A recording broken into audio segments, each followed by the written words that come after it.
আজকে এই অনুষ্ঠানে আসার আগেই সিটি কর্পোরেশনের জলাবদ্ধতা নিরসনে একটি প্রকল্পের কাজ শুরু হবে, সেটির ভিত্তিপ্রস্তর আমি স্থাপন করে এসেছি। নির্বাচনের সময় যখন আমি এসেছিলাম, আমি প্লেনে এসেছিলাম, কিন্তু যাবার সময় আমি বাই রোড গিয়েছিলাম নির্বাচনী জনসভা করতে করতে। এবং সেদিন আমি বলেছিলাম যে সিলেট থেকে লন্ডন যেতে খুব সম্ভব 9-9.5 ঘন্টা সময় লাগে, কিন্তু বাই রোড যাবার অবস্থা, রাস্তার অবস্থা এতই খারাপ, ঢাকা সিলেট অবস্থা, যে মনে হয় প্রায় 10 ঘন্টা সময় লেগে যায়। এবং সেদিন বলেছিলাম যে আমরা সরকার গঠন করতে সক্ষম হলে ইনশাল্লাহ আমরা এই কাজটিতে হাত দেব যাতে এটা দ্রুত হয়। স্বাভাবিকভাবেই সিলেটের মানুষ নিশ্চয়ই উৎসাহী হবেন না, খুব ইন্টারেস্টেড হবেন না শুনতে যে ঢাকা রংপুর রেল ব্যবস্থা উন্নতি হচ্ছে। আপনারা নিশ্চয়ই ইন্টারেস্টেড হবেন যে ঢাকা সিলেট বা সিলেট ঢাকার রেল ব্যবস্থা উন্নতি হচ্ছে। আমরা চেষ্টা করছি এ ব্যাপারে ইনশাল্লাহ, এ ব্যাপারে আমরা চেষ্টা করছি যে ডবল লাইন কিভাবে করা যায়, ডাবল লাইনের মাধ্যমে এই সমস্যাটার সমাধান করা যায়, দ্রুততর করা যায়। বিসমিল্লাহির রহমানির রহিম। সিলেট সিটি কর্পোরেশন আয়োজিত আজকের এই অনুষ্ঠানের সম্মানিত সভাপতি, অনুষ্ঠানে উপস্থিত মন্ত্রী পরিষদের সদস্যবৃন্দ, উপস্থিত সংসদ সদস্যবৃন্দ, সিলেট সিটি কর্পোরেশনের বিভিন্ন সম্মানিত ব্যক্তিবর্গ, উপস্থিত কূটনৈতিক সদস্য, উপস্থিত সাংবাদিক ভাইরা এবং সিটি কর্পোরেশনের সকল কর্মকর্তা এবং কর্মচারীবৃন্দ, আসসালামু আলাইকুম। আজকের দিনটি বেশ সুন্দর দিন, বৃষ্টি হচ্ছে, কারোর জন্য সুবিধা, কারোর জন্য অসুবিধা।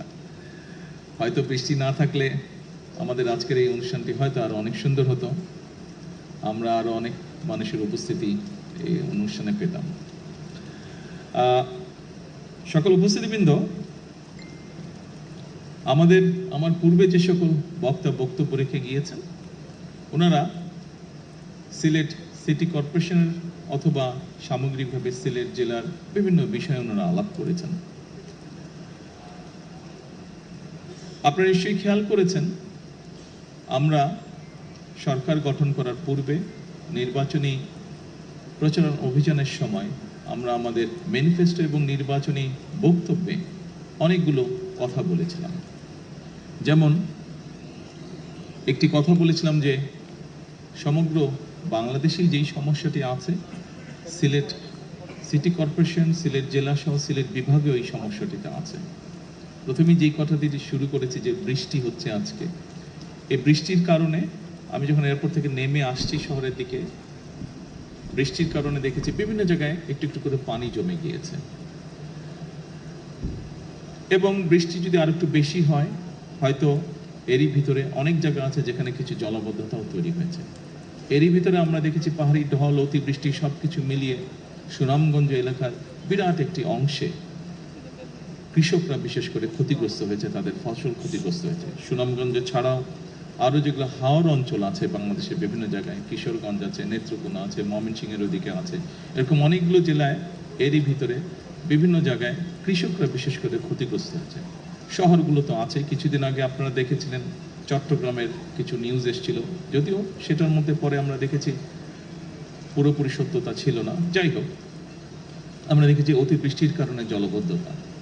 এই সকল বিষয়কে বিবেচনা করে এর আগে সবচেয়ে প্রথমে খুব সম্ভবত সচিব সাহেব উনি সিলেট সিটি কর্পোরেশনের নাগরিকদের পানির চাহিদা পূরণ করতে গিয়ে একটি কথা বলেছেন যে পরিমাণ চাহিদা প্রতিদিনের পানির, তার অধিকাংশটাই আন্ডারগ্রাউন্ড থেকে ওনারা তুলছেন এই পানিটা, অর্থাৎ আন্ডারগ্রাউন্ড ওয়াটার লেভেল যেটা আছে সেটা ধীরে ধীরে নিচে নেমে যাচ্ছে, অল্প অংশই ওনারা নদী থেকে আনতে পারছেন। এই সকল কিছু বিষয় মাথার মধ্যে রেখে বিবেচনা করে আমরা তখন বলেছিলাম যে খাল খনন একটি কর্মসূচি আমরা দিয়েছিলাম সারা দেশে।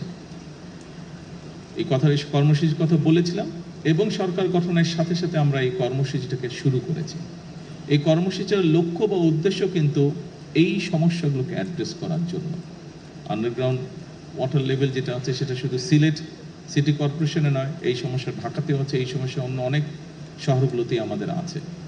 আমাদের জন্য যেটি একটি বড় সমস্যা হচ্ছে, যেভাবে আমরা মাটির নিচে যে পানি আছে এটিকে যে টেনে তুলছি, এছাড়াও কৃষিকার্যের জন্য একই কাজ আমরা করছি, এটি ধীরে ধীরে একটি ভয়াবহ অবস্থার দিকে নিয়ে যাচ্ছে পুরো পরিস্থিতিকে।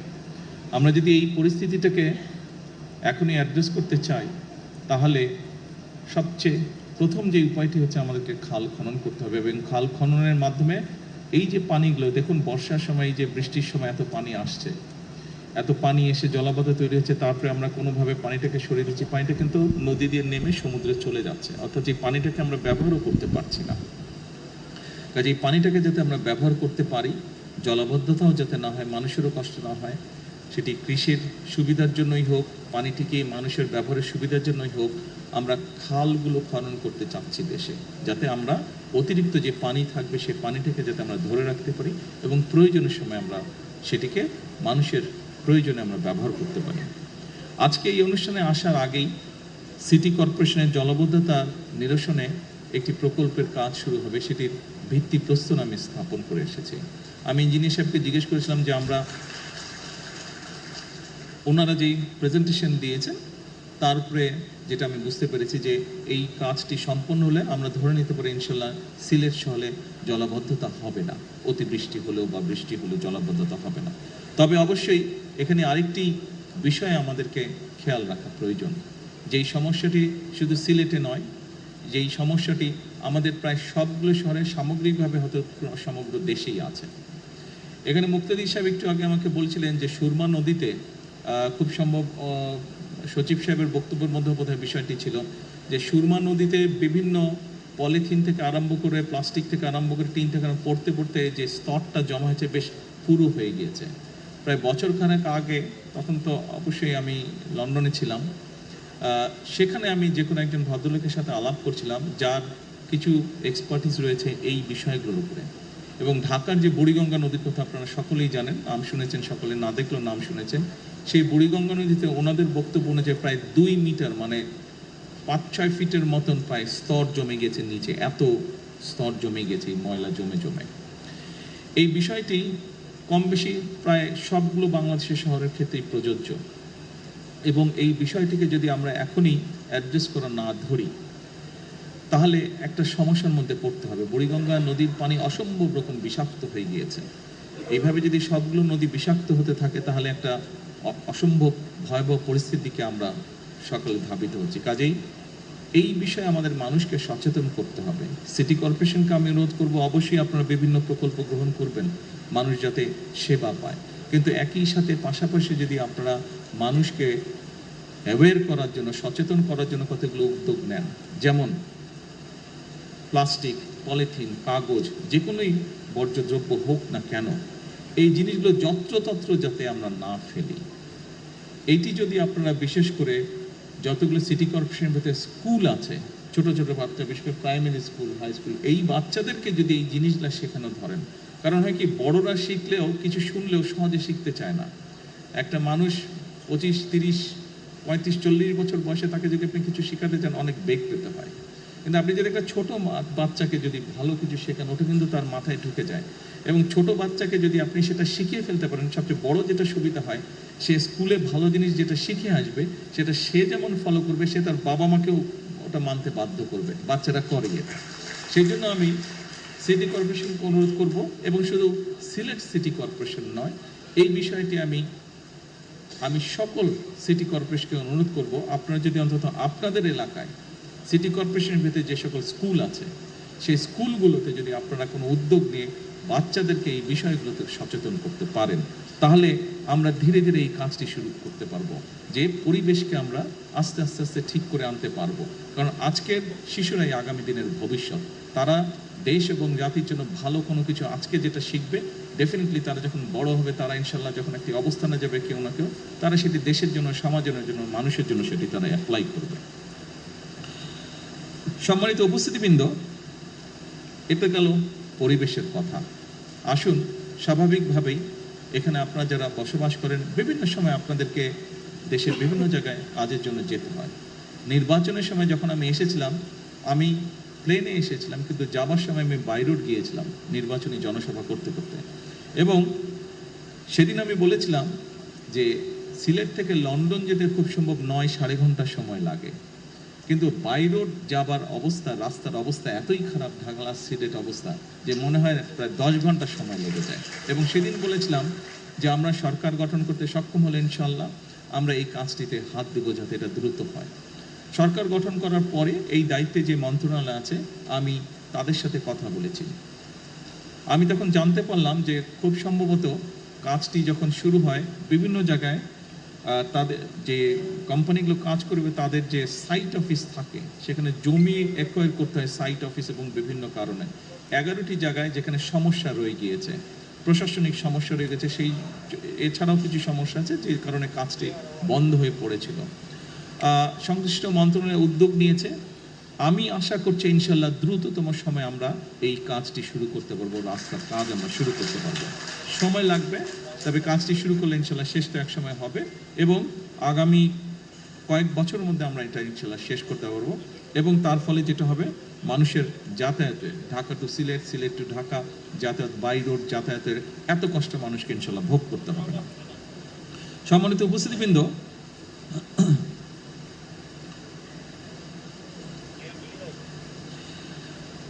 অবশ্যই শুধু রাস্তা আমাদেরকে বাড়ালেই যে সমস্যার সমাধান হবে তা না।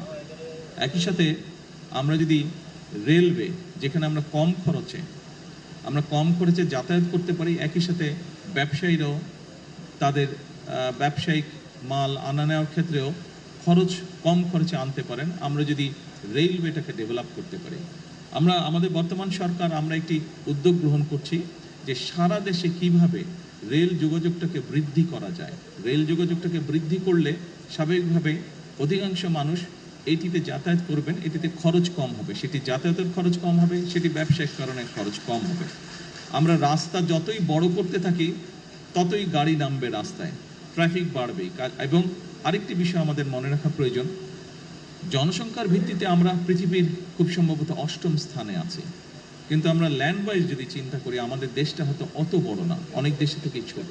সেজন্য আরেকটি গুরুত্বপূর্ণ বিষয়, বাংলাদেশ হচ্ছে একটি কৃষি প্রধান দেশ। সেজন্য রাস্তা যদি নির্মাণ করি আমরা, একই সাথে কিন্তু আমাদের ফসলি জমিও নষ্ট হচ্ছে, সেজন্য সেই বিষয়টাকে আমাদের মাথায় রাখতে হবে। এত বিপুল সংখ্যক জনগোষ্ঠীর খাবার তো আমরা বিদেশ থেকে ইম্পোর্ট করা সম্ভব না, এবং আমরা আলহামদুলিল্লাহ মোটামুটিভাবে খাদ্য স্বয়ংসম্পূর্ণ, কাজে এইটিকেও আমাদের ধরে রাখতে হবে। সেজন্যই অবশ্যই রাস্তার উন্নয়ন, আমরা রাস্তার ক্ষেত্রে যোগাযোগ ব্যবস্থা উন্নয়ন করব, কিন্তু রেলটাকে আমরা ডেভেলপ করতে চাই। স্বাভাবিকভাবেই সিলেটের মানুষ নিশ্চয়ই উৎসাহী হবেন না, খুব ইন্টারেস্টেড হবেন না শুনতে যে ঢাকা রংপুর রেল ব্যবস্থা উন্নতি হচ্ছে। আপনারা নিশ্চয়ই ইন্টারেস্টেড হবেন যে ঢাকা সিলেট বা সিলেট ঢাকার রেল ব্যবস্থা উন্নতি হচ্ছে। আমরা চেষ্টা করছি এ ব্যাপারে, ইনশাল্লাহ এ ব্যাপারে আমরা চেষ্টা করছি যে ডবল লাইন কিভাবে করা যায়, ডাবল লাইনের মাধ্যমে এই সমস্যাটার সমাধান করা যায়, দ্রুততর করা যায় ঢাকা সিলেট বা সিলেট ঢাকা রেলওয়ের ব্যবস্থা। আসনের পরে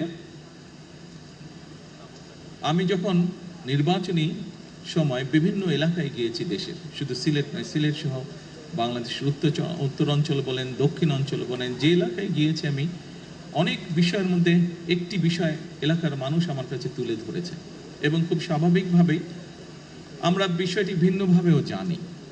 সেটি হচ্ছে বাংলাদেশের মানুষের স্বাস্থ্য ব্যবস্থা বা চিকিৎসা ব্যবস্থা। দুঃখজনকভাবে হলেও সত্য যে শহরের মানুষ কিছুটা চিকিৎসা সুবিধা পেলেও গ্রামের অধিকাংশ জায়গায় এখনো আমরা ভালোভাবে স্বাস্থ্যসেবা পৌঁছে দিতে সক্ষম হইনি, এবং সেজন্যই আমরা বলেছিলাম যে আমরা একটি ব্যবস্থা গ্রহণ করতে চাই। এটি আমি সংক্ষেপে আপনাদের সামনে তুলে ধরছি, আমি এর আগেও কয়েকবার বলেছি। দেখুন, এখানে আপনারা যারা আছেন সিলেটের মানুষ, বিশেষ করে অনেকেরই, প্রায় বহু মানুষেরই লন্ডন সফর করার সুযোগ হয়েছে। যারা যারা লন্ডনে গিয়েছেন আপনারা সকলেই জানেন NHS নামে একটি প্রকল্প আছে, বা NHS নামে একটি ওখানে সংগঠন আছে, যাদের দায়িত্ব হচ্ছে সেই দেশের সকল মানুষের, যারা সেই দেশের বৈধ নাগরিক, তাদের সকলের চিকিৎসা ব্যবস্থা তারা লুক আফটার করে, তারা দেখভাল করে। এবং ব্রিটেনের মতন দেশে কিন্তু NHS নিয়ে এখন তারা বেশ প্রেসারে আছে, এটি একটি ব্যয়বহুল বিষয়। সেই দেশের আইন অনুযায়ী সেই দেশের নাগরিক বা বৈধভাবে যারা বসবাস করে তাদের যে কোনো ধরনের অসুস্থতা সুস্থ করার দায়িত্ব হচ্ছে সরকারের। সেই জন্য খুব স্বাভাবিকভাবেই যেহেতু এটা সরকারের দায়িত্ব, সরকারের উপর একটি চাপ থাকে, অর্থনৈতিক একটি বিষয় থাকে এখানে বিষয়।